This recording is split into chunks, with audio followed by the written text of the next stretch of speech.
बांग्लादेश की हटाई गई प्रधानमंत्री शेख हसीना को इंटरनेशनल क्राइम ट्रिब्यूनल ने पिछले साल हुए छात्र आंदोलन के दौरान मानवता के खिलाफ अपराधों के लिए मौत की सज़ा सुनाई है।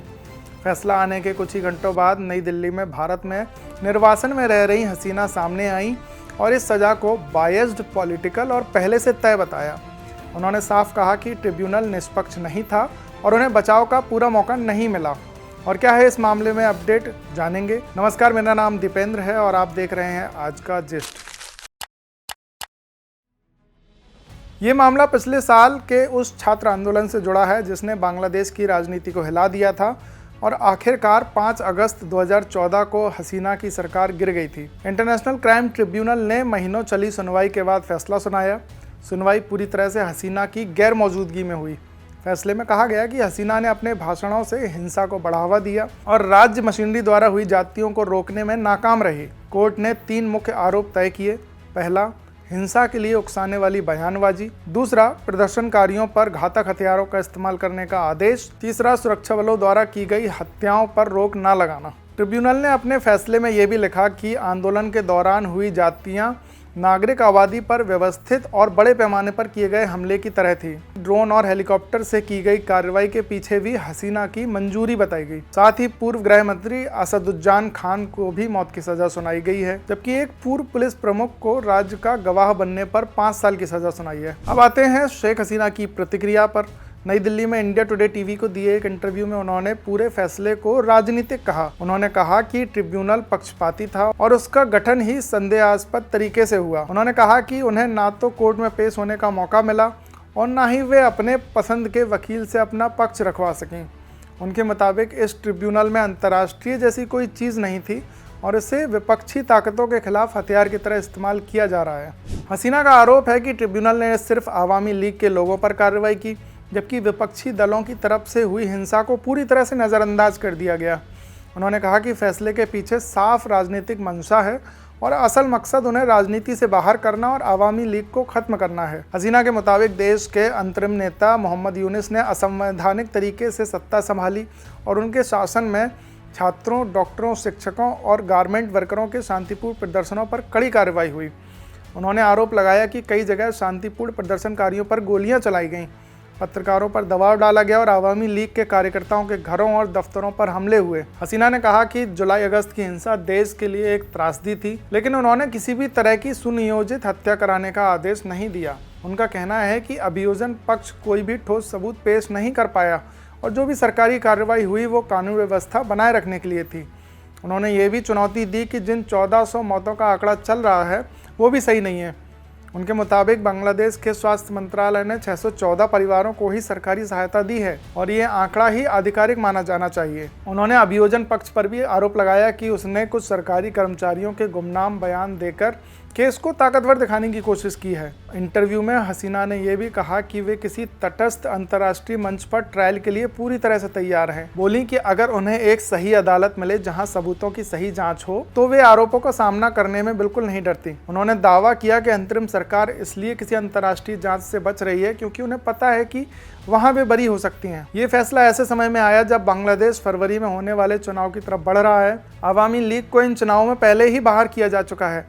हसीना की सजा के बाद राजनीतिक तनाव और बढ़ गया है। कई अंतर्राष्ट्रीय पर्यवेक्षकों का कहना है कि इस फैसले से देश में अस्थिरता और बढ़ सकती है, क्योंकि एक तरफ आंदोलन की पृष्ठभूमि अभी ठंडी भी नहीं हुई और दूसरी तरफ फैसले ने आवामी लीग के समर्थकों में और नाराजगी पैदा कर दी है। फिलहाल स्थिति ये है कि हसीना दिल्ली में है, निर्वासन में है और बांग्लादेश की राजनीति एक बड़े मोड़ पर खड़ी है। छात्र आंदोलन की आग से शुरू हुआ ये मामला अब मौत की सजा तक पहुंच चुका है। हसीना का रुख साफ है कि वे फैसला नहीं मानती हैं और अंतर्राष्ट्रीय स्तर पर निष्पक्ष सुनवाई की मांग रखती हैं। दूसरी तरफ ट्रिब्यूनल का फैसला देश की राजनीति में नई हलचल पैदा कर चुका है। बांग्लादेश का अगला चुनाव, अगला नेतृत्व और अगला राजनीतिक संतुलन अब पूरी तरह इसी फैसले की छाया में तय होता दिखाई दे रहा है। इस फैसले के बाद नजर जाती है उस लंबे सफर पर जिसने हसीना को यहाँ तक पहुँचाया। एक ऐसा सफर जो शुरू होता है 1975 की उस सुबह से जब उनकी पूरी दुनिया उजड़ गई थी। जुलाई 1975 में हसीना और उनकी बहन रिहाना जर्मनी के लिए निकली। उनके पति M.A. वाजिद मियाँ वहाँ काम करते थे। परिवार उन्हें हवाई अड्डे तक छोड़ने आया था। बाद में एक इंटरव्यू में उन्होंने बताया कि कैसे उस दिन माता पिता, तीनों भाई और नई नई ब्याही भाभियां सब मौजूद थीं। उसी विदाई के कुछ दिनों बाद 15 अगस्त 1975 आया। ढाका के धान मंडी स्थित बंगबंधु के घर पर तख्ता पलट हुआ। सेना के कुछ अधिकारियों ने घर में घुसकर 36 लोगों को मार डाला। इसमें बांग्लादेश के संस्थापक और राष्ट्रपति शेख मुजीबुर रहमान, उनकी पत्नी, तीनों बेटे और दोनों बहुएं शामिल थीं। ये दुनिया के सबसे खून खराबे वाली घटनाओं में से एक माना जाता है। सिर्फ 2 बेटियां हसीना और रिहाना बचीं क्योंकि वे देश से बाहर थीं। अपने पति और बच्चों के साथ उन्होंने भारत में शरण ली। इस कहानी का अगला पड़ाव आता है 1981 में।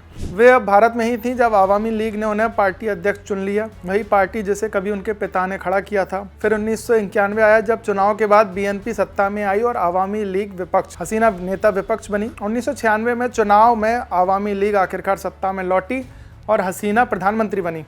फिर 2009 में उनकी वापसी हुई और उसके बाद लगातार सत्ता में बनी रहीं। उनका शासन भारत बांग्लादेश रिश्तों के लिए स्वर्ण काल माना जाता है। सीमा सुरक्षा से लेकर इंफ्रास्ट्रक्चर और आतंकवाद विरोधी अभियानों तक दोनों देशों के बीच गहरा सहयोग हुआ। इसी रिश्ते का असर था कि जब ढाका में हालात बदले, वे भारत भाग कर आईं तो भारत ने उन्हें शरण दी। फिर आता है वो दौर जिसने उनके राजनीतिक ग्राफ को उलट दिया। चौथी बार प्रधानमंत्री बनने के कुछ महीनों बाद बांग्लादेश में आरक्षण प्रणाली को लेकर गुस्सा फूटा। मुक्ति योद्धा परिवारों के लिए तय आरक्षण पर सवाल उठे। हसीना ने एक बयान दिया कि अगर मुक्ति योद्धा के पोता पोतियों को आरक्षण नहीं मिलेगा तो क्या ये रजाकारों के पोते पोतियों को दिया जाए। रजाकार शब्द बांग्लादेश की राजनीति में बेहद संवेदनशील शब्द है। 1971 के युद्ध में पाकिस्तान की मदद करने वाले लोगों को यही कहा जाता था। इस बयान से आग लगी। जो शुरू हुआ था आरक्षण के विरोध से, वह बदलकर सरकार विरोधी आंदोलन बन गया। विपक्ष, छात्र संगठन, नागरिक समूह सब इसमें शामिल हो गए। कई रिपोर्टों में मरने वालों की संख्या 1000 पार बताई गई। सरकार ने सख्ती बढ़ाई, इंटरनेट बंद किया गया, गिरफ्तारियां हुई पर आंदोलन नहीं रुका। प्रदर्शनकारी प्रधानमंत्री आवास तक पहुंचे। हसीना को देश छोड़कर भागना पड़ा। वह बहन रेहाना के साथ भारत आ गई, तब से यहीं हैं। उधर ढाका में अंतरिम सरकार बनी जिसकी कमान नोबेल पुरस्कार विजेता मोहम्मद यूनुस ने संभाली।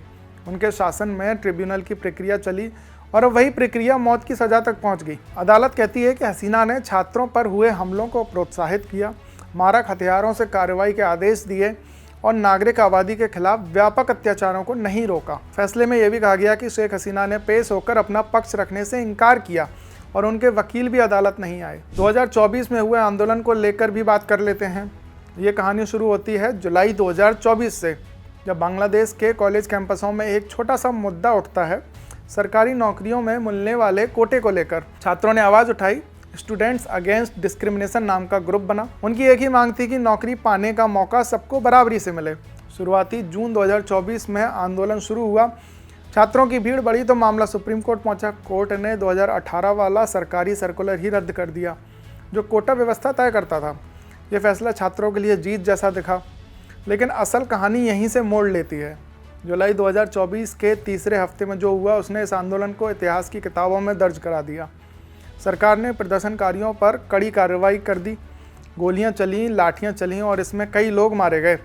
इन्हीं में 2 नाम हर पोस्टर, हर विरोध, हर नारे में गूंजने लगे, अबू सैयद और मीर महफूजुर रहमान मुग्धो। इन दोनों की मौत ने पूरे देश में गुस्सा फैला दिया। एमनेस्टी इंटरनेशनल ने साफ कहा कि सरकार की हैवी हैंडेड रिस्पॉन्स ने छात्रों, पत्रकारों और राह चलते लोगों की जान ले ली। ह्यूमन राइट्स वॉच ने भी दूसरे देशों से अपील की कि वे हसीना सरकार पर दबाव डालें कि फोर्स का इस्तेमाल बंद करें और जिम्मेदारों को सजा दें। HRW के एशिया डायरेक्टर ने तो यहाँ तक कह दिया कि हसीना सरकार के खिलाफ बोलने वाला कोई भी व्यक्ति सुरक्षा बलों की हिंसा से सुरक्षित नहीं था। जुलाई के आखिरी दिनों में आंदोलन सड़कों पर निकलकर पूरे देश में फैल गया। इसे जुलाई मास अपराइजिंग कहा जाने लगा। कोई इसे जुलाई रेवोल्यूशन बोल रहा था, कोई जेनजी रेवोल्यूशन, क्योंकि इस आंदोलन की रीढ़ वही पीढ़ी थी जो मोबाइल, इंटरनेट और मीम्स के बीच पैदा हुई थी।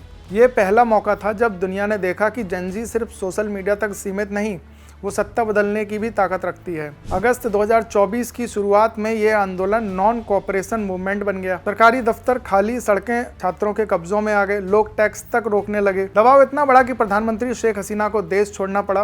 वे भारत चली आईं, लेकिन उनके जाने के बाद भी देश में स्थिति आसान नहीं हुई। संवैधानिक संकट पैदा हो गया।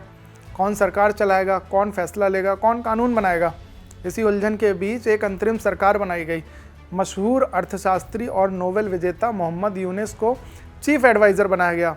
ढाका में स्थिति बेकाबू हुई तो हसीना ने दिल्ली में शरण ली। तभी से वो राजधानी में एक सीक्रेट सेफ हाउस में रह रही हैं। उनके बेटे सजीब वाजेद ने हाल ही में कहा कि भारत उन्हें हेड ऑफ स्टेट जैसी सिक्योरिटी दे रहा है और उनका ठिकाना बेहद गोपनीय रखा गया है। हसीना ने भी हिंदुस्तान टाइम्स और रॉयटर्स को भेजे अपने जवाबों में साफ कहा कि उन्हें भारत में सुरक्षित महसूस होता है और यहाँ उन्हें खुलकर चलने फिरने की आज़ादी है। लेकिन साथ ही उन्होंने ये भी कहा कि वो बांग्लादेश ऐसे वक्त में नहीं लौटेंगी जब वहाँ की सरकार को वो अवैध मानते हैं।